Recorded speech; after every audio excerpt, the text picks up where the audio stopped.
Hello and welcome to the Love Reading Lit Fest. My name is Deborah Maclaren. I am Managing Director of Love Reading for Kids, and I am absolutely delighted to have two people here with me today to talk about a fabulous new book called Following Frankenstein, which is a new book by Nosy Crow for children aged 9 to 12. Catherine Burton is the author. She is an author and a teacher, and she lives just outside Bath with her husband and two kids. After studying English at Oxford University, she went on to teach in Africa before returning to the UK, where she's been juggling life as a mum, a novelist, and a teacher ever since. I'm a massive fan of Catherine's work, as we all are at Love Reading for Kids. And I think the first book I read of yours, Catherine, was No Ballet Shoes in Syria, which was incredible. So we're really excited to have you here today to talk to our reading ambassador, Frankie. Hi, Frankie, who has read the book and has prepared a few questions for Catherine. So it's Following Frankenstein. It's published by Nosy Crow. It's in bookstores from the 7th of October, and it's fabulous. So thank you for joining us, both of you, and welcome to the Lit Fest. Over to you. Okay, so I have a few questions. So one of them is, this story is an imagined follow-up by the Mary Shelley's book called Frankenstein. I haven't read the book, but I know the story. Why did you choose this story to tell? Well, I remember when I was in year 5, about the same age as you, Frankie. And it was the same time that E.T. came out in the cinemas. I had a red rah-rah skirt and some purple leg warmers and big Princess Di collars. And I remember my teacher reading us, she decided to do a topic on aliens. She was feeding into E.T. fever. And she read us bits from various different books, including Stick of the Dump, I think, and The Iron Man, and from Frankenstein. And I think what she was trying to show us was that there are different types of aliens. There are people who are outsiders, who are cast out. And it really made an impression on me in the way that I think books can do when they're your age. I really remember the image of the lonely monster wandering across the Arctic, searching for companionship at the end.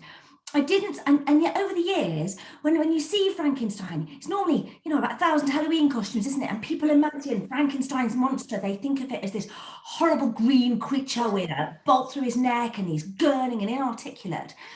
And yet what I remembered was the loneliness of the monster that really struck with me. And then, because I live in Bath, actually, I discovered a couple of years ago that Mary Shelley had written Frankenstein living in Bath, really near to where I live. And I didn't know that. And there was lots of stuff because it had been 200 years since she wrote it. And she wrote it as a very young girl. She was only 18. She first wrote it as part of a competition to tell a ghost story with some friends on holiday. But then she came back to England and finished it at a time in her life when she was really quite lonely because she was an unmarried mother, so she was really cast aside by society, and she was very lonely herself. And I think she turned her loneliness into this sort of cry for pain and tolerance that has echoed across the ages. And I think she wrote a story about what it means to be different, on how we treat people who are different actually, and what that says about us. And I really wanted to follow in her footsteps in writing it. So, and I wanted to challenge, I sort of think everyone thinks they know the story of Frankenstein, but I wanted to make them think about it differently, like my teacher did for me all those years ago. Wow. Thank you. So next one is, I like reading the dedications in books. So you dedicated this book to Fox Benwell, who you said helped you understand what this story is about. Can you tell us more? Yes, well, I'd written it, and I was loving it. I was loving writing this amazing adventure story. I almost forgot actually what it was that it was about. The things I've just described, that it was about exploring difference and otherness, because I got so into the story. It's an amazing adventure, like I say, and traveling across the world, fighting baddies, and it's amazing circus ringmasters, slave catchers chasing after them, Arctic adventures. And I'd almost forgotten what it was really about. And I Fox, who's a good friend of mine, an amazing writer himself, said that actually some critics think of Frankenstein as a novel about disability, and the first disability novel, and that in fact it's been quite unhelpful because Frankenstein's monster, monster in its own way is not a helpful word, is it? He's different. He doesn't look quite like everyone else. He doesn't speak quite like everybody else. And because of that, he's treated incredibly badly. And he only becomes monstrous because of how he's treated. He's actually initially, he's really kind and lonely. And actually, he's perhaps the story really isn't about him being monstrous. It's about society turning him into a monster through cruelty. But it's been misunderstood over the years and it started to equate difference with monstrosity, and that's been really, really unhelpful. And it was just a real light bulb moment for me to go, okay, need to go back to my novel and make sure that the initial story that I want to tell, which is about how we can triumph not through excluding other people, but through inclusion, and not through always trying to fit in, but actually through being really authentically ourselves. And that's really what I wanted the story to be about. And I'm really in awe. I'm a teacher and I am in awe of your generation, particularly. I've taught for many years, but I think your generation are incredible in your championship of diversity, owning and celebrating your own difference and that of others. I really think that's something your generation has to teach to the rest of us. And I really wanted to celebrate that in the book. So you notice it's dedicated to Fox, but did you notice it's also dedicated to lots of my students? Did you see that as well? It's dedicated to Fox, and a big long list of my students. And so is my last book, Another Twist of the Tale, because my students, they teach me just as much as I ever teach them, probably a lot more. What a great question. I've never been asked that before. Great question. Thank you. So, when I was discussing the story of Frankenstein with my mum, before reading this book, I said, why would anyone love a creepy monster like that? And my mum says, what about Beauty and the Beast? There's a very important message in this story. Isn't there about being the outsider and fitting in? Yeah, and that's exactly right. That's exactly the story that I really kind of wanted to tell. In the story, Maggie and Cate, they meet lots of people who are different, don't they? Lots of people who are discriminated against, some on the basis of disability and race, gender, culture, skin colour. And although we don't have horrible circuses like Captain Florenzo's Emporium of Freakish Delights in New York here, which is a little bit based on The Greatest Showman, I'm not going to lie. Even though we don't have that anymore, but we did. I don't know about you, but I sometimes think that social media can be a bit of a circus, and I think that sadly that we do still have bullies in the world, and the fight for equality is far from won. So that was why I wanted to explore those issues very much in this story, and like you say, to look behind that, what people look like, or first impressions, whether that's based on colour or gender or disability, and see the person behind, which I think is probably something I do in lots of my books, from No Bowel Issues in Syria, where I wanted people to look behind the label of refugee, and this book to look beyond the labels of appearance. And so yeah, you're absolutely right. You've got to the heart of the story there, I think, Frankie. Okay. So my favourite character is Maggie. She is brave and good and kind. Was she based on anyone you know in particular? Oh, somebody pointed out to me once that lots of my books have quite feisty girl heroines. Lots of them. And I think, why is this? I think it's really interesting that Mary Shelley, who wrote this book, her mum was a lady called Mary Wollstonecraft, who was like one of the first great feminists. She wrote a very, very important feminist book. And Mary Shelley was a real feminist. And yet in the book, there's really no women. And the only women in the book that there are, they die. They're victims of things. And generally, as a teacher of English, I noticed that about quite a lot of books from the Victorian era, is that girls don't always get as good maybe not as well-rounded a character. There's lots of female characters, but they're not always getting to be adventurous and amazing. So I think in both that book and in this one, Another Twist in the Tale, is my last one, and this was a sequel to Oliver Twist featuring his long-lost twin sister. I think I wanted to give girls, to introduce some slightly kick-ass girls, On another note, one could point out that I do have quite a feisty daughter who doesn't take any nonsense from anybody, including her brother, and who's pretty amazing and clever and brilliant and remarkable. And so probably I think there's a little bit of her in lots of my books too. Brilliant. So Maggie's dad is obsessed with Frankenstein's monster, isn't he? Yeah, yes. It's such a great adventure as they travel searching for him, his London in the Arctic to New York. I'd like to go to those places. How did you decide where to set the book? Oh, what a great question. Well, I was writing some of it in lockdown, Frankie. And so I was sitting in my own home, in my office, in my lovely village. I live in a lovely, lovely place. I'm really fortunate. But oh, I did long to go travelling. I'm sure we all did. And my trip to New York was cancelled. Oh. And so maybe that was in my mind a little bit. But also, you know, at the beginning of the book, I dedicated this book to lots of my A-level students. And when I was writing the book for A-level, we were studying lots and lots of books from America. I was studying American literature, and the more books I read set in America, the more I wanted to go and visit those places, the places where Great Gatsby was set, or The Age of Innocence, or My Antonia Out on the Prairies. I wanted to go and see where Huckleberry Finn was set, and The Sound of the Fury, and all these amazing books I was reading. And so Fenimore Cooper, Moby Dick. And so I felt, so I think that was really in my mind. I think the books that you read feed so much into your imagination. And actually a lot of the locations in this book, and even lots of the characters, tiny little characters, you don't need to know them, but they often come from some of my favorite books from American literature. And I think, Frankie, if I'm honest, if you try to do the geography of the map of where they traveled, it doesn't really quite work. It doesn't quite add together, and neither do the dates, the characters. I don't think they could all have been alive at the same time. But I figured this book's a little bit like Frankenstein's monster himself. I've taken little scraps from other places, from other books, including things like E.T. and Stranger Things, The Greatest Showman, which were all in my mind. And there's even a tiny little, all these books together, all these places. I stitched them together and then put a bit of electricity on my own to bring it all to life. And it's not always pretty, and you can see the stitches in places. But I got to travel in my imagination to the places I couldn't go to, because what I discovered in lockdown is that on the pages of books, you can never lock down your imagination, can you? You can travel back in time, you can travel up space, across the world.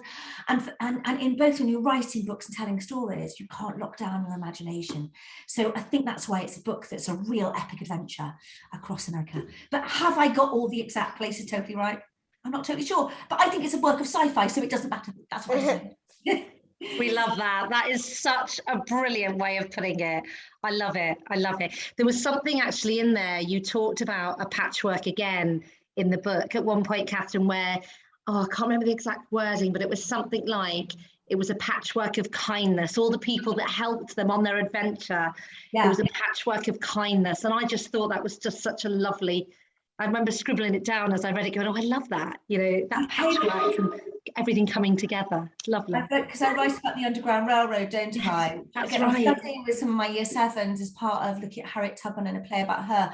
And also as part of American literature, when we went to the American Museum and saw all the patchworks, they often, patchwork quilts that they would use to put up signals to say whether it was safe or not safe for the slaves the enslaved people to make a journey to a particular house. And I was really struck with this idea that patchwork kindness across America and across the world. Beautiful. Yeah, absolutely beautiful. Okay, so I loved Maggie's pet mouse, which she called Victor after Frankenstein. Do you have a specific pet that is your best friend? Well, we did once have we did once have our first little hamster was called Bottom. My son named him Bottom, which is a very silly name, isn't it? But I was very fond of Little Bottom, and I had Little Bottom in my mind when I was telling the story. But Little Bottom is no longer with us. But I definitely had him in mind, and I suppose I was drawing a little bit, I think, on the idea of, as soon as they went to the Arctic, I found myself thinking of Northern Lights, Frankie. I don't know if you've read those books. And Lyra and her wonderful relationship with Pan, her little demon. And I think I sort of had that a little bit in my mind too. But yeah, Little Bottom the hamster was definitely in there. He lives on. He does.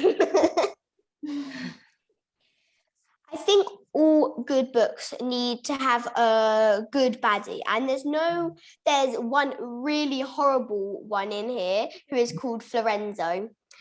Is it difficult writing cruel people in a story? Where did you get your ideas from? What's a great question. And I don't know what this says about me, Frankie, but it's delicious writing baddies. They're great fun to write. I think it's a very famous poet called William Blake, and he said about another very famous poet called Milton that he was of the devil's party without knowing it, because he made his baddie, his devil in his story, so much more exciting than everybody else. And I think that's something that all writers have, that baddies are quite exciting to write. They're quite good fun to write. And although Lorenzo is absolutely a baddie, definitely. But I'm of the belief that everybody has like, he does have a reason, doesn't he? I'm not going to give it away. He does have a reason why he has turned so bad. And I think in all of my books, maybe it's something about being a teacher or something. I just think I always try and look for that. There's always a reason behind why somebody is bad. But I think it's very important. This is a writing tip here, that you don't tell people the reason why your baddie is bad until really near the end. Otherwise, that spoils it. And also, I always like to think that a baddie, they don't know they're the baddie, do they? They think the hero of their own story. And I think you have to remember that about them. And like every character in your story, top tip for writers here, always wants something, and there are obstacles getting in their way. And it's always worth thinking about that for each of your characters. And I think it's the same for your baddie as well. They have obstacles too. But the key thing as a writer is not to tell people like what it is they want and why. Don't tell them until near the end. But no, he was deliciously fun to write, and I really enjoy reading him as well, because he's so flamboyant and Italian and evil, isn't he? So yeah, he was great fun to write.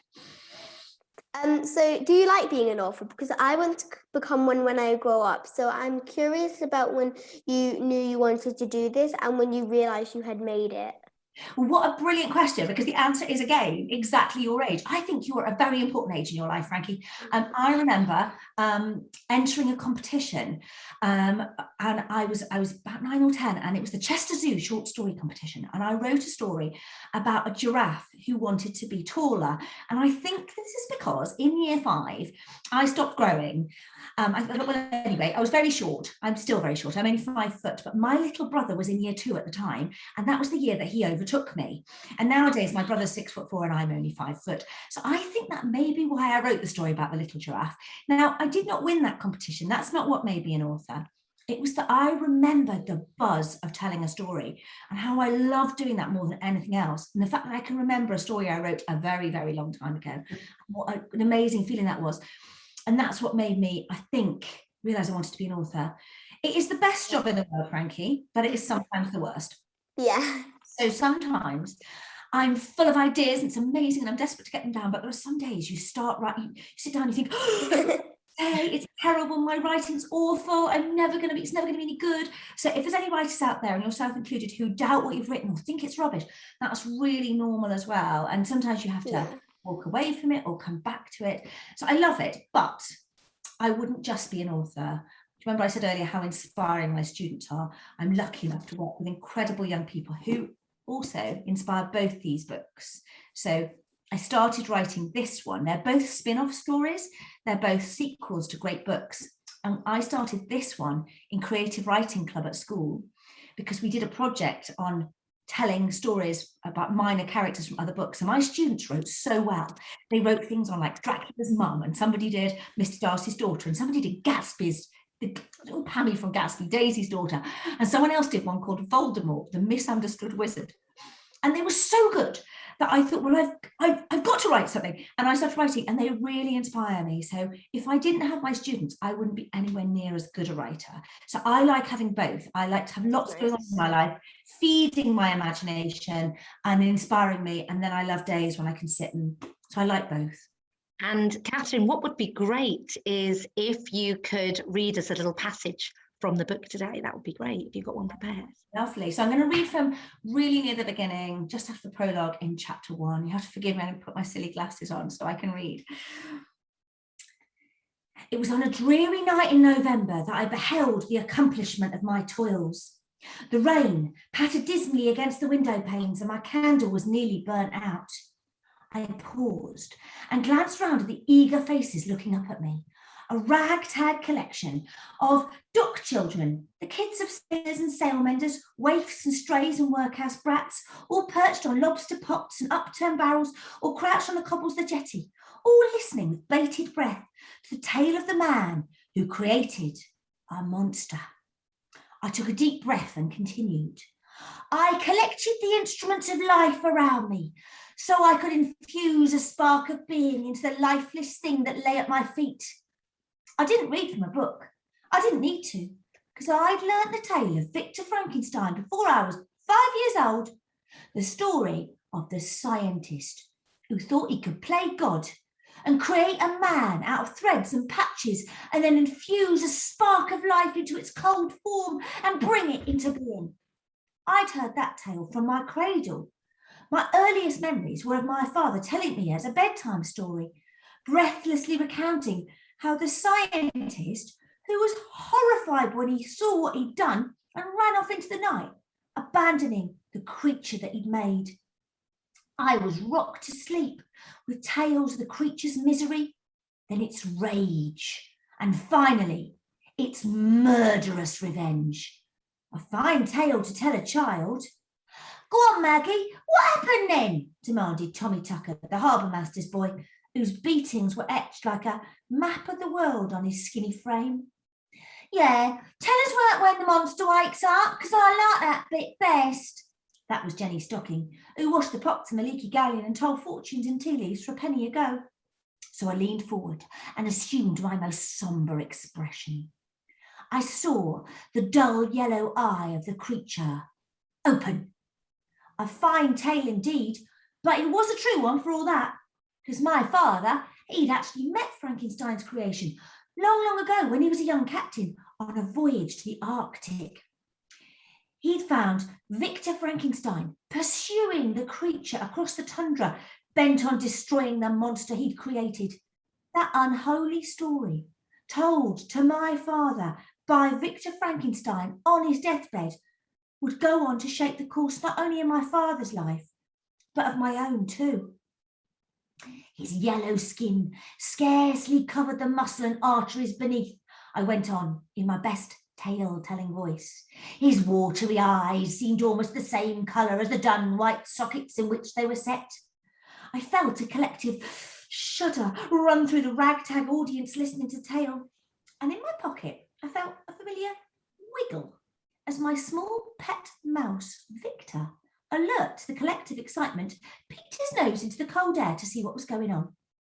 I likes it best when the monster starts killing folks, said the little girl who sold matches on the corner of Basin Street and Pudding Lane. She was a bundle of bones, dark shadows under her eyes, and she'd heard me tell the story so often I could see her muttering bits under her breath. I think she knew it as well as I did. Oh no, when the monster kills the beautiful lady, that's the finest bit of all, added Tommy Tucker. I wonder if he drinks her blood. Does he drink her blood, Maggie? Don't be daft, Tommy Tucker, the monster ain't no vampire, Jenny Stocking retorted, flicking Tommy with the dishcloth she carried permanently up her sleeve. Well, he might not be a blood snucker, but he's a right bad one, said Tommy. He kills that little boy and he blames it on the poor nanny. Then he murders Frankenstein's best friend and his wife too. Well, I think that Frankenstein's to blame, said the little match girl, whose name nobody knew. Perhaps she didn't know it herself. He's the one what abandoned the monster. He left him helpless and alone to fend for himself. No wonder he turned rotten. And at this, my little mouse friend Victor gave a small squeak, and I glanced at the match girl, who was staring out across the harbour where the great ships were docked, her wide eyes rimmed with dark shadows. Yeah, the match girl knew something of being abandoned, I thought.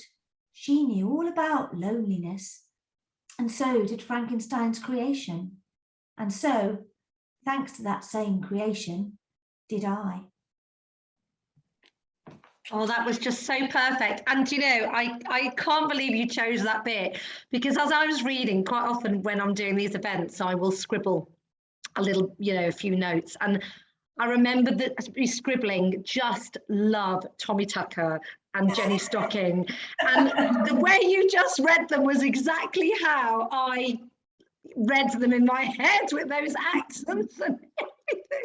That's just fabulous. Love I'm one it. of those authors who's often to be found talking to herself in her bedroom, because I quite like putting on the voices. So it's yeah. Fabulous. Thank you so much. That was just lovely. Really, really lovely. So, do you have any idea what book you are reading at the moment? What am I reading at the moment? Yeah. Oh, well, I've just been reading a really, really good, I've just been reading a really good book called Purple Hibiscus, but I'm going to try and think about a book which is more your age. So what did I read? Oh my goodness, Phil Earle's When the Sky Falls. Oh my goodness, I was crying on a bus in Madeira in my holidays with lots of old ladies looking at me like, why is that woman crying? And because it's just the most amazing book. So that is my top tip. I also just read Hilary Mackay's The Swallow's Flight, because I love her. I love her. I love her. She just can't write a bad book. They're just all incredible. And I loved that was, the sequel to The Skylark Fall, which just is one of my favourite books ever. So I loved that. So I've read some amazing books this summer. But those are probably my top two. Right now, in the middle of Jasbinder Balan's Artie and the Blue Gods, and she's amazing. And she lives in my village, and she's incredible. So yeah, so that's what I'm in the middle of, and I want to find out more. I haven't finished it yet, but it's incredible so far. Love it. So, are you writing your next book? Can you tell me anything about it? I am. So my next book is set in Russia during the time of the revolution afterwards. It features the Bolshoi Ballet, a missing princess, a mysterious talking cat, and an evil dog that grows to the size of around about an elephant. There you go. And it's been very good fun to write. That sounds interesting. When's it out, Catherine? Can you tell us any more? I think it's next year sometime. I've literally just submitted the manuscript. And I mean, I can tell you what I'm calling it now, but I promise you this won't be what it's called, because they always change my titles, Frankie. I'm obviously really bad at titles. At the moment, it's called The Master and the Ballerina. But in 12 months' time, when it comes out, I bet it's not called that anymore. So we will keep a lookout. We shall see. Brilliant. The Master and the Ballerina. I'm scribbling that down. And that was another one, you see. I was in lockdown and wanting to travel abroad, so I was in Russia in my head, in Moscow, and that was what I was doing in the snow. Amazing. Frankie? Yeah. Is that all your questions? Yeah. It is. Brilliant. So what do we say? What do we say to Catherine? Thank you so much for talking to me today. I really enjoyed this, and I really enjoyed your book. My mum has just bought me your other book called Twist in the Tail, and I'm really looking forward to reading that too. Oh, I hope you will. Thank you for being such an amazing interviewer. I do think you have a future as a future television presenter, if you will. But only in between when you're writing your books as well. Hopefully have time to do both. Thank you. Brilliant. Thank you both so much for that event. Absolutely fabulous. So thank you to Catherine Burton, one of our favourite authors. The new book, Give It a Wave, Frankie and Catherine, Following Frankenstein, is on sale from the 7th of October, published by Nosy Crow, and it is fabulous. And thank you, Frankie, our reading ambassador, for joining us today. We will see you soon. Thank you so much. Bye-bye. Bye. Bye.